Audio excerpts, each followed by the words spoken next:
मेरे प्यारे दोस्तों, आपका स्वागत है हमारे YouTube चैनल पर। सभी के मंगल की कामना करते हुए, जैसा कि हम पंचदशी का जो पंचभूत विवेक प्रकरण श्रवण कर रहे थे, आज से पुनः आगे श्रवण करते हैं। सभी के मंगल की कामना करते हुए पुनः आइए हम सब मिलकर महाराज जी के श्री मुख से श्रवण करें। पूर्णस्य पूर्णमादाय पूर्णमेवावशिष्यते। ओम शांति शांति शांति। शंकरं शंकराचार्यं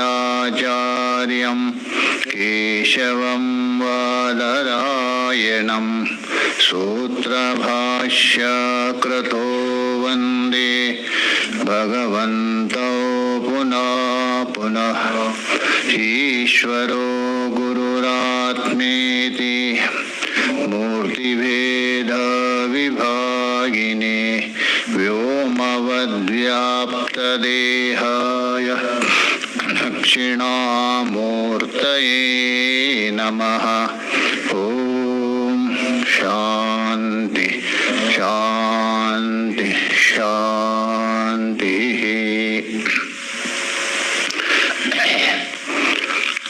हम लोग पंचदशी के द्वितीय प्रकरण को लेकर विचार कर रहे।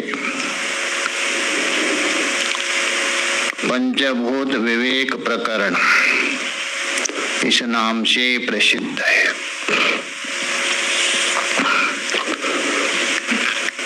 छांदोग्य उपनिषद में एक श्रुति आती है 6वें अध्याय में, सदैव सौम्या इदमग्रे आसीत। बस इसी श्रुति को लेकर यहाँ विवेचन हो रहा है। ये श्रुति में दोनों पड़ा है, दृश्य भी है और दृष्टा भी है। सदैव सौम्या इदम अग्रे आसीत। तो इदम शब्द से किसको ग्रहण किया जाता है? इदम शब्द का क्या तात्पर्य है?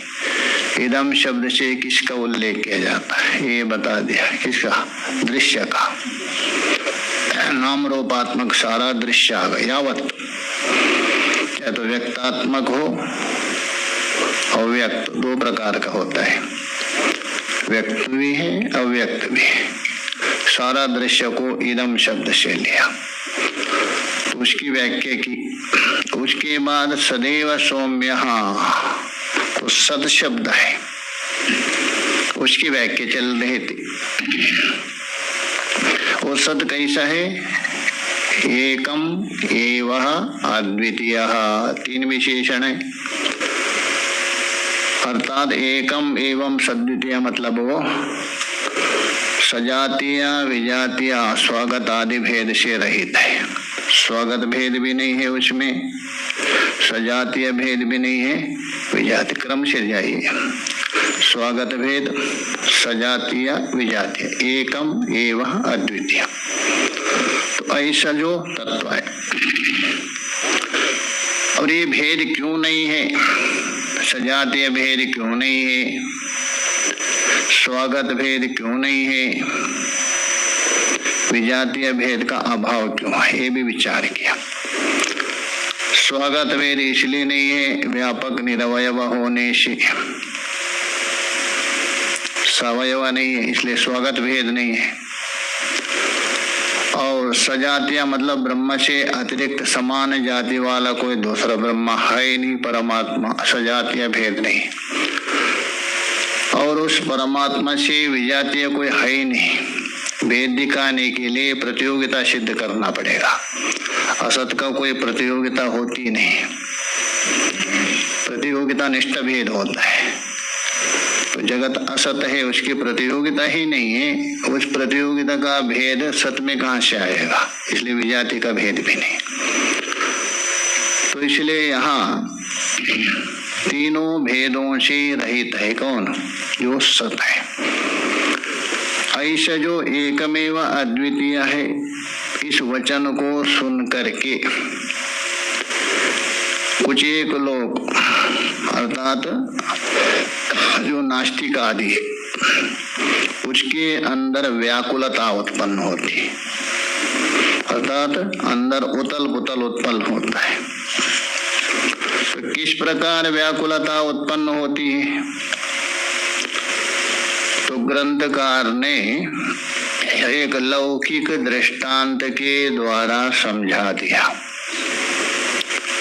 जैसा किसी व्यक्ति को सिर पकड़ के डुबा दिया जल में और उस समय में उसके सारे इंद्रिय क्या है, व्याकुल होते, तड़पते ऊपर आने के लिए। ऐसे ही ये अकंडेक रस जो जल में डुबाने से उनको, इनको जो नास्तिक लोग, वो भी निष्प्रचार, अरे क्रिया रहित है, उसमें कुछ है नहीं, मेरा खो जाएगा, भयभीत हो जाते ऐसे लोग। और ये बात ग्रंथकार बता रहा था विद्यारण्य स्वामी जी। मैं कपोल कल्पित नहीं बता रहा हूं। एक होता ना कपोल कल्पित, कपोल कल्पित मतलब अपने कल्पना करना, मुंह से अपने आप कल्पना करके बनाना स्वबुद्धि से। तो ग्रंथकार कह रहे मैं अपने बुद्धि से कल्पना करके मन मर्जी से नहीं बता रहा हूं, इसके पीछे आचार्य की सम्मति भी है। आचार्य का भी आचार्य गौड़पद आचार्य, उनका वचन भी यहाँ उद्रेक किया था। क्योंकि जो निर्विकल्प समाधि है अथवा असंप्रज्ञात समाधि कहिए अथवा निर्बीज समाधि का एक ही अर्थ है। निर्बीज समाधि अथवा अविकल्प समाधि भी कहा जाए उसका नाम। विकल्प समाधि है संप्रज्ञात समाधि, ये अविकल्प है। अविकल्प, असंप्रज्ञाता, निर्विकल्प समाधि, निर्बीज समाधि, एक ही अर्थ है। 28वें श्लोक में आचार्य की सम्मति भी उल्लेख किया। आचार्य का मतलब है गौड़पाद आचार्य, मांडुक्य कार्य का है ना उनकी। तो पूर्व पक्षी पूछेंगे ठीक है आचार्य का सम्मति है, ये तो प्रतिज्ञा मात्र हो गई ना। आप कोई भी आचार्य हो हम कैसा मानेंगे? तो बोलते हमारा आचार्य ने ऐसा कहा, यदि कहे तो बताओ ना क्या बताएगा, नहीं तो कह सकता है ना। जैसे काशी में एक पंडित थे, बस दबंग थे, किसको बोलने नहीं देते, तो वो मंत्र बोलते थे बस। किसी ने बोला गुरु जी उधर वेद में देखो, अमुक वेद देखो, इधर है उधर है करे, खाए नहीं कुछ ऐसे ही। तो वैसे ही आपका आचार्य ने तो बता दिया तो हमने मान लिया, ऐसा नहीं मान सकते। बताओ आचार्य ने कहाँ बता दिया और किस श्लोक के किस कारिका के द्वारा बताया, उसके लिए प्रश्न कर रहे। देखिए केन वाक्येन उक्तवन्तः का आचार्य, आचार्य केन वाक्येन उक्तवन्तः। अच्छा सिद्धांती जी, आपके जो आचार्य ने भी कहा है तो किस वाक्य के द्वारा, किस कारिका के द्वारा बता दिया, किस प्रकरण में बता दिया? सिद्धांति बता रहे अच्छा यदि सुनना चाहते हो सुनो, ये तो अद्वैत प्रकरण में बताया। अद्वैत प्रकरण के 39वें कारिका में बता दिया, उसी को हूबहू उतार है 39 अद्वैत प्रकरण का। अद्वैत प्रकरण कौन सा? तीसरा है ना, उसमें बता दिया। तदीयम बोल तो उसी आचार्य के वार्तिकमेव पठति। हाँ, वार्तिक का मतलब कारिका, वार्तिक का मतलब कारिका। श्रुति के ऊपर वाक्य है इसलिए वार्तिक ही माना जाता। उक्तान उक्त दुरुक्तान, इसलिए उन कारिका में बता दिया। कौन से? अद्वैत प्रकरण के 39वीं कारिका 39 कारिका में बता दिया, उसे कोई उठा रहे देख। बिल्कुल यहाँ कोई शब्द इधर उधर नहीं किया, क्योंकि वो भी क्या है, श्लोक है। यहाँ भी श्लोक बनाना है। श्रुति में तो श्लोक तो है ही नहीं ना, मंत्र है, उसका अनुकरण नहीं कर सकता है, शब्दता अनुकरण नहीं कर सकता है, छंद नहीं बनेगा ना श्रुति का। ये तो कारिका है, इसलिए वैसे अनुकरण किया। उसको बता रहे देखिए, अस्पर्श योगो नामैषा दुर्दर्शा सर्वयोगिभिः योगिनो बिभ्यति ह्यस्मा दबये भयदर्शिनः। अस्पर्श योगो नामा, ऐसे योग सुना है कभी? ये विलक्षण योग है, अस्पर्श योग है। सांख्य योग सुना है, ज्ञान योग है, कर्म योग है, भक्ति योग है, सब सुना है गीता में नहीं, किंतु अस्पर्श योग, तो अस्पर्श योग का मतलब है नास्ति स्पर्शः विषय संबंधो यत्र, उत्पत्ति करना पड़ेगा। नास्ति स्पर्शः विषय संबंधो यत्र, ये हो गया अस्पर्श। विषय प्रतिभासा शून्य निर्विकल्पके ज्ञान, ये अर्थ हो गया। विषय प्रतिभास शून्य अर्थात विषय रूप से प्रतिभाषित नहीं होने वाला कोई विषय, ऐसा निर्विकल्पक, इसी को बोलते अस्पर्श योग। स्पर्श योग समझे तो अस्पर्श योग समझ जाएंगे। स्पर्श का मतलब है जहाँ उपाधि का संबंध हो मोटे तरफ से, भेद का संबंध है ना, एक दूसरे को स्पर्श कर रहे, तो स्पर्श कर रहे उपाधि को लेकर हो रहे ना, तो इसलिए यहाँ स्पर्श योग मतलब एक दूसरे के साथ संबंध, एक दूसरे का साथ भेद जो रहता है वो स्पर्श योग है। जैसा सविकल्प समाधि है, आप अपने परमात्मा को स्पर्श कर रहे, स्पर्श का मतलब ये नहीं लेना जोड़ रहे, स्पर्श का मतलब हाथ से नहीं लेना, मन से जोड़ रहे, मन से स्पर्श कर रहे, ये भी एक स्पर्श है। आप अलग है कि नहीं? आप है उपासक, आराध्य है उपास्य, बीच वाला जो संबंध है स्पर्श कर रहे आप, उपासना, ये स्पर्श योग हो गया।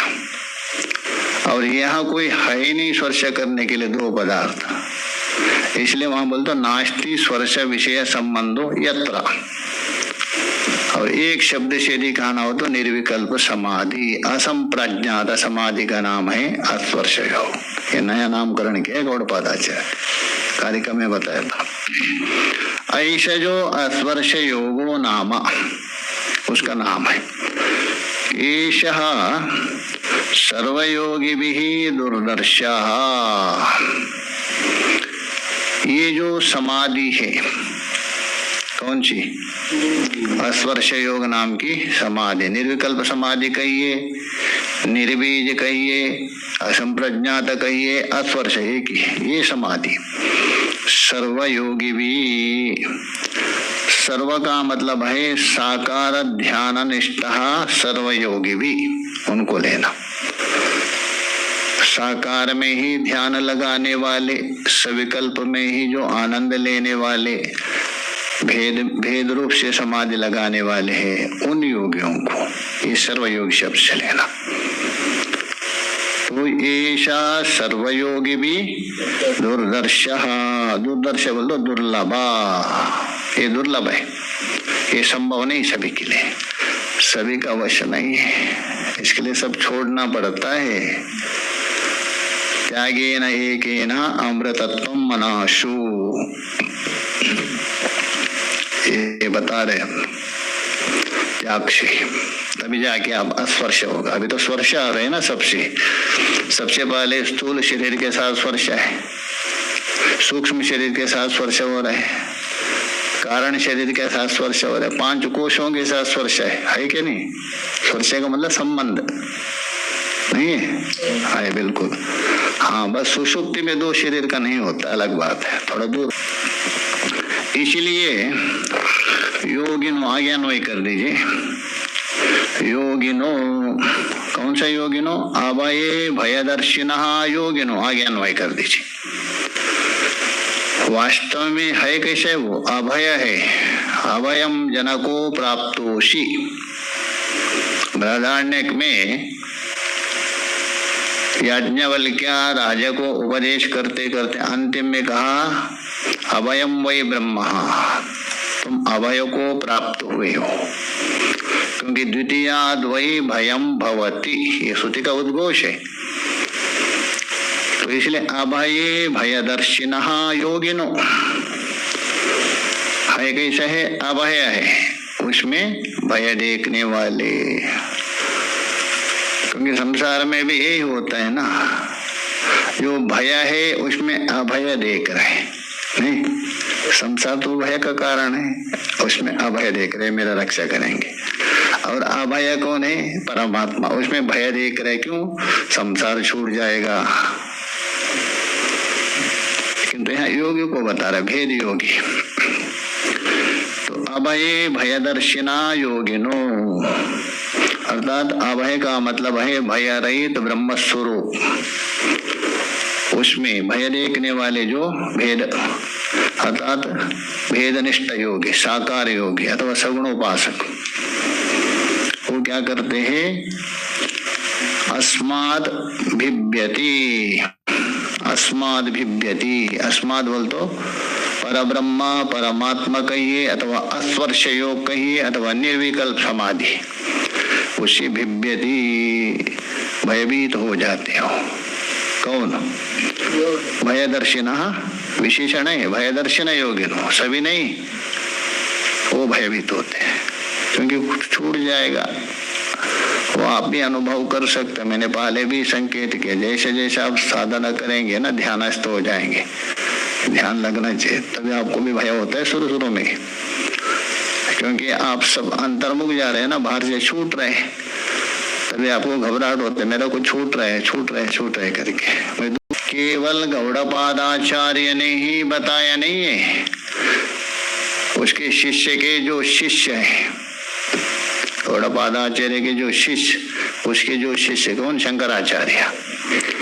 तो यहाँ आचार्य बोल तो शंकराचार्य, श्रीमद आचार्य शंकराचार्य, एतद मतलब इसी को लेकर, ये जो बौद्धवादी है ना, उनको लेकर, अभिहितम अतत कथितम निरूपितम, उन्होंने भी कथन किया है। श्लोक देखिए, भगवत पूजपादश्च शुष्क तर्कापटो नमोन् आहुर्माद्यामिकान् भ्रान्ता न चिन्तेऽस्मिन् सदात्मनि। भगवत पूज्य पादश्च, जो भगवत पूज्य पाद मतलब जो भगवान शंकराचार्य जी ने भी क्या कहा? शुष्क तर्का पटून, अमून शुष्क तर्का पटून, अर्थात शुष्क का मतलब है सूखे हुए, अर्थ नहीं कोरे, अर्थात उसमें कोई तथ्य नहीं है। तर्क जो करते हैं उसके पीछे कोई ना कोई बुनियादी होना चाहिए, किसी ना किसी को लेकर, मूल को लेकर तर्क किया जाता है। इसलिए भाष्यकार जी ने कहा ना, दुस्तर्का सुविरम्यताम श्रुतिमतो तर्कोनुसंधीयता, किंतु श्रुति को लेकर, श्रुति को मूल रख करके उसको बोलते हैं शुष्क तर्क। शुष्क का मतलब जिस तर्क के मूल में कोई तथ्य नहीं है, कोरा तर्क। ऐसे जो कोरा तर्कवादी अमून, अर्थात ये कौन आगे लेना, माध्यमिकान, अमून माध्यमिकान, मतलब ये कोरा तर्कवादी ये माध्यमिक है, माध्यमिक का मतलब शून्यवादी बौद्धों में, उनको अमून माध्यमिकान, क्या आगे लीजिए, अचिंत्य अस्मिन् सदात्मनि, अस्मिन् अचिंत्य सदात्मनि, अर्थात अचिंत्य है वो कौन, सदात्मनि, चिंतन करने योग्य नहीं। क्यों? ये तो वाचा निवर्तन्ते अप्राप्या मनसा सह, श्रुति बोल रहे तैतरिया, अवांग मनस गोचरः, इसलिए अचिंत्य है, चिंतन नहीं कर सकते, मन का विषय नहीं है। ऐसे जो अचिंत्य अस्मिन् सदात्मनि, इसका मतलब अचिंत्य होने से वो शून्य नहीं है, सदात्मा है, त्रिकालाबाध्य है, अवस्थत्रयाबाध्य, ऐसा आत्मा में अचिंत्य अस्मिन् सदात्मनि। आगे लीजिए, किम भ्रांतान आहु, वहां लीजिए, भ्रांतान आहु, अर्थात उसको भ्रांत मतलब भ्रमयुक्त कहा, किसने? आचार्य ने, शंकराचार्य ने। ये जो शुष्क तर्कवादी कौन, माध्यमिक शुष्क तर्कवाद, ऐसा माध्यमिक को इस ब्रह्म के विषय में, कौन सा अचिंत्य सदात्म स्वरूप है, उसके विषय में भ्रमयुक्त का, वो भ्रमित हुए, इसलिए उन्होंने क्या सिद्ध किया? शून्य सिद्ध किया। उसको खंडन करते हुए योगाचार को तो खंडन किया है, क्योंकि ठीक से पहचाना नहीं उस आत्मा को। हाँ, सर्वम शून्य यदि जगत को लेते हैं कोई आपत्ति नहीं, जगत को लेके, क्योंकि जगत का अभाव है। और ये भी कहा शून्य यदि आपकी संज्ञा यदि होते नाम किसी का, कोई आपत्ति, जैसे हमने ब्रह्म कहा दिया, आपने क्या कहा? शून्य का, कोई आपत्ति नहीं। तद वार्तिकम पठति, ये भाष्यकार के ऊपर जो वार्तिक है, देखिए पहले गौड़पाद आचार्य का प्रमाण दिया, शंकराचार्य का प्रमाण दिया, उसके ऊपर जो वार्तिक है सुरेश्वर आचार्य, उसको पढ़ रहे। देखिए तद बोल तो उसी के ही वार्तिक को यहाँ पढ़ा दी। अनादृत्य श्रुतिम मौर्क्या इमे बौद्ध तमस्विनः आपेदिरे निरात्मत्वा मनुमानेक चक्षुषः इमे, वहां से लेना, अनादृत्य श्रुतिम मौर्क्याद इमे बौद्धः तमस्विनः, इमे तमस्विनः बौद्ध, विशेषण लगा दिया उनका एक। ये बौद्ध कैसे है? तमस्विनः, तमस्वी मतलब है अज्ञान से युक्त, तम का मतलब अज्ञान लेना, बिल्कुल अज्ञान से ग्रसित है। थोड़ा सा यदि ज्ञान हो तो विवेचात्मक यदि विवेचनात्मक यदि ज्ञान भी होता तो शून्य नहीं मान सकते, अपने को शून्य नहीं मान सकते। एक खेती में काम करने वाला व्यक्ति, अरे तुम्हारा तुम अभाव है, अभाव दिख रहा है नहीं क्या? भले शरीर को लेके बोल मैं हूँ, अरे तुम नहीं हो, तुम्हारे हो, दिखता नहीं क्या मैं हूँ? हाँ, कोई ऐसा व्यक्ति अलग है, बिल्कुल गंवार नहीं मानते। देखिए अज्ञानी भी यदि मान सकते थोड़ा तो, कि अज्ञान से युक्त है, ऐसे बहुत क्या करते हैं? मौर्क्याद, मूर्खता के कारण, मूर्खता की चरम सीमा है। क्योंकि आप बोल रहे हैं, आप देख रहे हैं, आप विचार कर रहे हैं, उसके बाद भी सर्वम शून्य बोल रहे हैं, और नहीं तो क्या है?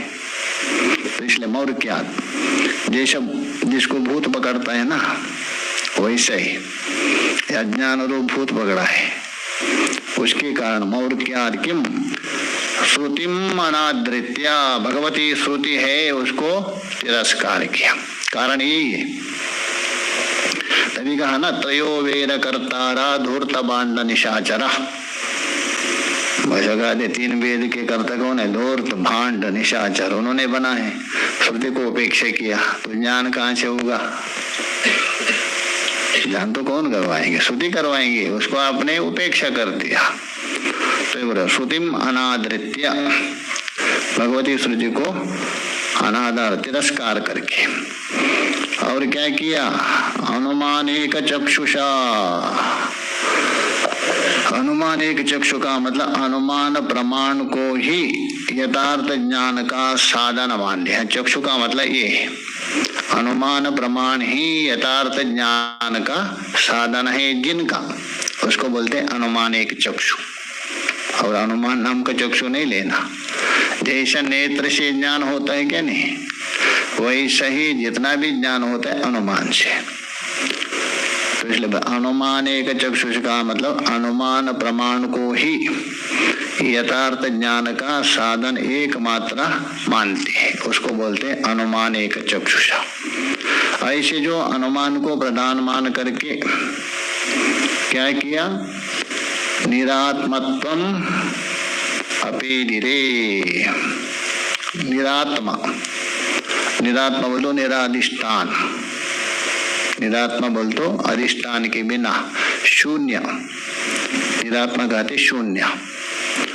तो शून्य को, शून्य तत्व को ही, अर्थात शून्य तत्व रूप को ही अपेदिरे बोल तो शून्य तत्व रूप करके ही प्राप्त हुआ था, उसको ग्रहण किया। क्योंकि आत्मा का तो निराकरण किया, तो आत्मा का निराकरण करने से क्या हुआ? निरात्मा हो गया। निरात्मा बोल तो शून्य है, उसको अपेदिरे अतः उसको ही प्राप्त हुए, अतः उसको ही ग्रहण किया।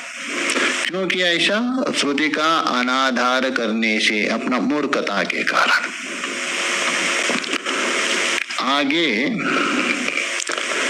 ये जो असत मानते हैं ना वो लोग, असत एवं अग्रे आसीत, पहले असत ही था, उस असत को लेके विकल्प कर रहे हैं।